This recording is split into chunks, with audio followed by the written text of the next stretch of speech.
Hello and welcome to the Wednesday edition of Midday. I'm Trey Jones. We start out with an update to a story that we first told you about last night at 10 o'clock. A story that sounded pretty ominous. An eyewitness reported seeing a young man being forcibly pulled into a minivan while still clutching the handle of his shopping cart.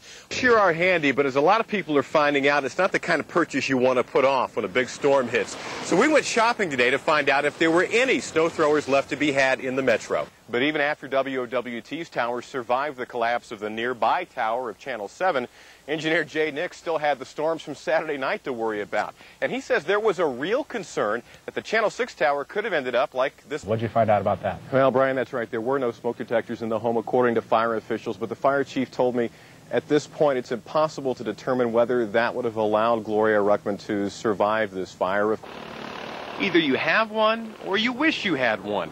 These days, a snow thrower is almost a must-have for clearing a sidewalk or a driveway. Yeah, they sure are handy, but as a lot of people are finding out, it's not the kind of purchase you want to put off when a big storm hits. So we went shopping today to find out if there were any snow throwers left to be had in the metro. First stop, Ted's Mowers at 51st and Q.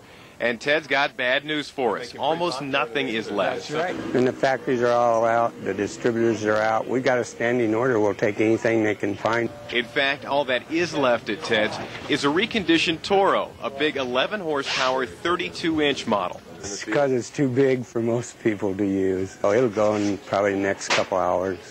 Sure enough, just minutes later, at around $1,000, the big Toro, Ted's last machine, was headed out the door.